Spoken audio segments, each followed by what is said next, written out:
Como dijimos en el cierre del bloque anterior, vamos a hablar un poco sobre cómo son los preparativos, las instancias políticas de las elecciones en Chile, que serán en noviembre, pero que han empezado su proceso con la conformación de las primarias, la inscripción para las primarias en el país vecino.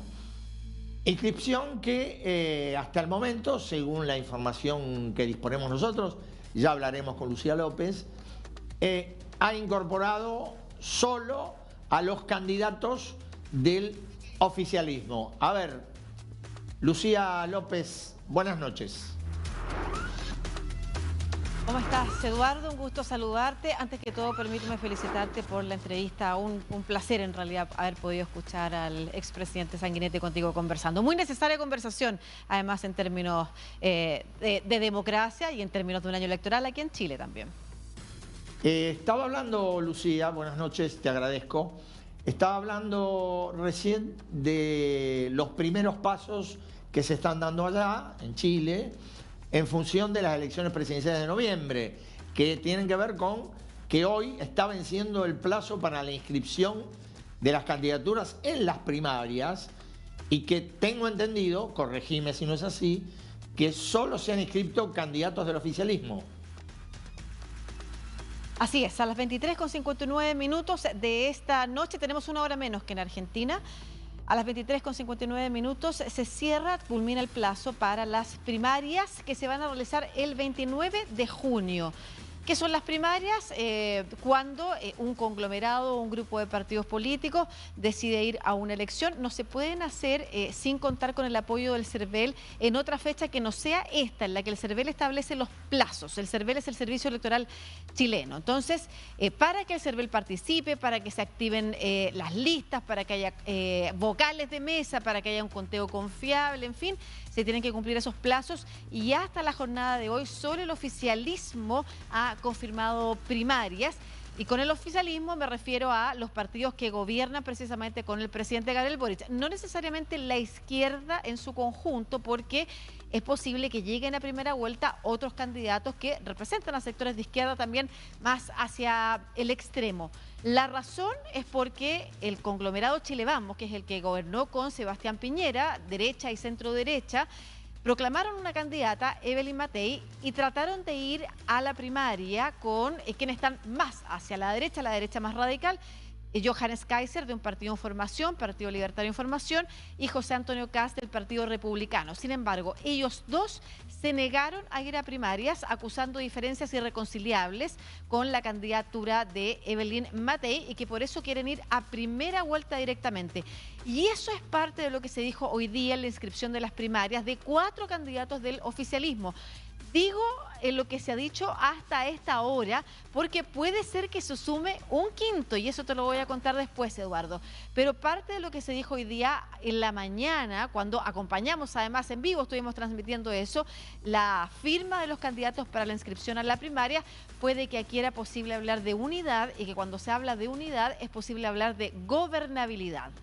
Lucía, una pregunta que tiene quizás la intención de una analogía. Vos mencionaste dentro del espectro de la derecha a un candidato, Johannes Kaiser, y lo calificaste como libertario. ¿Qué entienden ustedes o qué es lo que dice él en su prédica como libertario? ¿Tiene algo que ver con lo que se vive en Argentina, con lo que se escucha de boca del presidente Javier Milei, o es otro libreto? Tiene todo que ver, porque precisamente es hermano de Axel Kaiser, una de las personas que está detrás también del grupo que está apoyando ideológicamente el gobierno de Javier Milei. Y es una interesante pregunta a propósito de lo que tú le consultabas también al expresidente Sanguinetti. Sin embargo, ha tenido muy malas participaciones en la prensa este último tiempo. Era un diputado que no tenía ni una gracia particular, no había hecho nada que lo consagrara, particularmente en la opinión pública. pública hasta de que se inicie una campaña digital muy fuerte. Es un poco lo que ha pasado también en Estados Unidos, en otros países en Europa, una campaña digital financiada fuera de los plazos, digamos, y fuera de también reconocerse quiénes están apoyando esa campaña, pero que empieza a principio de año y en 6 meses sube automática y exponencialmente su presencia en las encuestas, lo que lo empieza entonces a convertir en una persona invitada en los paneles de conversación política. Ahí no ha tenido mucho éxito, es una persona que desconoce cierta información, se le ha criticado que dice cosas sin sustento, como por ejemplo hablar de la cantidad de vacunas que se ponían en Chile, que no tenían nada que ver con la realidad o con que las vacunas, este es un país altamente convencido de la relevancia y la importancia de las vacunas, por ejemplo. Entonces salió a pedir disculpas, entregó otra cifra que también estaba errada respecto a las vacunas en Estados Unidos, o ahora cómo ha bajado la participación de las mujeres en el mercado laboral, según una ley que se impulsó, que tampoco tiene ningún sustento. Entonces hay que ponerle ojo a esa candidatura porque además, insisto, es un partido en formación, así que no se sabe si va a poder llegar efectivamente a inscribirse en la primera vuelta hasta el momento, porque a primarias definitivamente no se presentan. Te puedo pedir si me podés dar 1 o 2 apellidos de los que te parecen los más importantes o con mayores posibilidades del segmento del oficialismo que ha presentado candidatos. Los nombres, nada más, porque estamos un poco cortos de tiempos. Sí, la primera es la exministra del Interior, Carolina Toá, la que más marca las encuestas. Y en segundo lugar están ahí en un empate Janet Jara, exministra del Trabajo, y el diputado Gonzalo Vinter. Del socialismo democrático la primera, del Partido Comunista la segunda, del Frente Amplio, el partido del presidente Gabriel Boric, el tercero que mencioné.